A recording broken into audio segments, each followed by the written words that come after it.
ouvir um trecho do que disse agora há pouco o vice-presidente da República.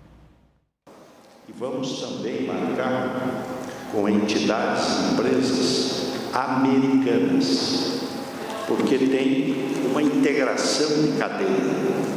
Por exemplo, vou dar um exemplo, nós somos o terceiro comprador do carvão siderúrgico americano. Fazemos o aço plano e vendemos para os Estados Unidos. Aliás, fazemos o aço semiplano e vendemos para os Estados Unidos, que faz o produto acabado, o motor, o automóvel. Então, há uma integração. Você compra o carvão siderúrgico, faz o semiplano e vende para os Estados Unidos acabar e fazer o produto final. Então, é evidente que as empresas americanas também vão ser atingidas. Então, nós vamos conversar também com as empresas americanas e com as entidades do comércio Brasil e Estados Unidos, como a ANCHA. Boa noite, Pedro Venceslau, hoje aqui comigo, e a gente vai seguir, Pedro, falando sobre o vice-presidente Geraldo Alckmin, que está encabeçando, então, esse grupo que vai negociar ali ações para tentar reverter o tarifaço de Donald Trump. E como é que ele se coloca politicamente na liderança desse grupo, Pedro? Boa noite, Juliana. Boa noite a todos. Olha, o vice-presidente Geraldo Alckmin, ele vai ter um protagonismo muito grande nesse processo de negociação. O MIDIC vai se tornar a principal trincheira dessas conversas com o empresariado, porque é também uma forma do presidente Lula se aproximar de um setor que anda meio incomodado com o Palácio do Planalto, um setor que já foi mais próximo do Lula, mas que agora vivia até acontecer essa questão do tarifaço num processo de maior afastamento. Então, o Geraldo Alckmin, ele sempre foi ali cotado, claro, para continuar sendo candidato a vice do Lula, mas, por outro lado, havia uma possibilidade do MDB ocupar essa vaga e o Geraldo Alckmin acabar deixando de ser o parceiro de Lula na eleição do ano que vem. Por vários outros motivos também, mas agora, com esse protagonismo do Alckmin, ganha força no Palácio do Planalto e no próprio Partido dos Trabalhadores a ideia de que Alckmin deve continuar sendo o companheiro de chapa do Lula, apesar do PSB não ter todo esse tamanho.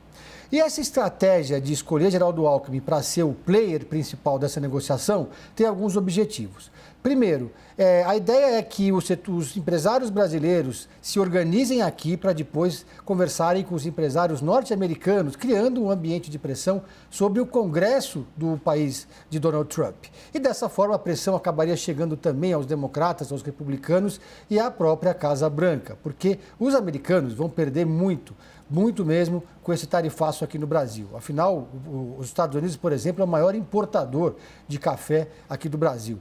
Além disso, a escolha de Geraldo Alckmin teve um outro aspecto político interessante. Fazer um contraponto ao governador Tarcísio Gomes de Freitas, que também tenta se apresentar como um interlocutor e como um player nesse processo. Já também antevendo um desgaste político muito forte, já que o estado de São Paulo será, de longe, o mais prejudicado se essas tarifas de Donald Trump forem efetivamente aplicadas. Estamos falando da Embraer, por exemplo, do setor sucro-alcooleiro, do setor de aço, entre outros. Geraldo Alckmin, claro, foi governador de São Paulo por 4 mandatos, quando era do outro campo do espectro político, era do PSDB, mas sempre manteve uma boa relação com o empresariado, sobretudo do estado de São Paulo. Então é alguém que já tem trânsito nesse setor. Então é um protagonismo que Alckmin vai ter agora, mas ele nunca deixou de ter também dentro do governo. Ele nunca foi o chamado vice-decorativo. Ele ocupa o ministério, que já é um sinal importante do prestígio que ele tem ao lado do presidente Lula, mas sempre recebeu missões que extrapolavam o MIDIC.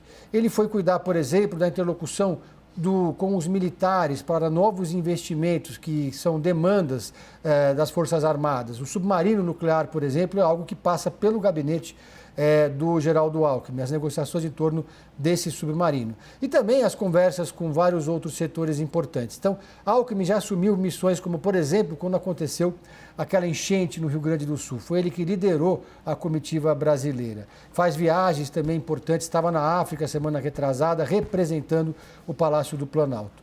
E agora está na linha de frente de uma das trincheiras, porque o presidente Lula vai assumir a negociação política, vai ficar tudo centralizado no Palácio do Planalto. O Itamaraty vai tentar criar pontos de contato também com a diplomacia norte-americana. E numa outra frente, os parlamentares do Brasil, um grupo de parlamentares, devem fazer ali, formar uma comissão para ir até os Estados Unidos, para levar e apresentar para os parlamentares norte-americanos o prejuízo que essa tarifa pode causar para os dois países. Então, são múltiplas frentes de ação para tentar demover Donald Trump de uma tarifa que é parte de um princípio político. Não é? O que exige Donald Trump é algo impraticável, simplesmente interditar o processo da família Bolsonaro, de Eduardo Bolsonaro, o processo do 8 de janeiro que está transcorrendo no Supremo Tribunal Federal. Juliana.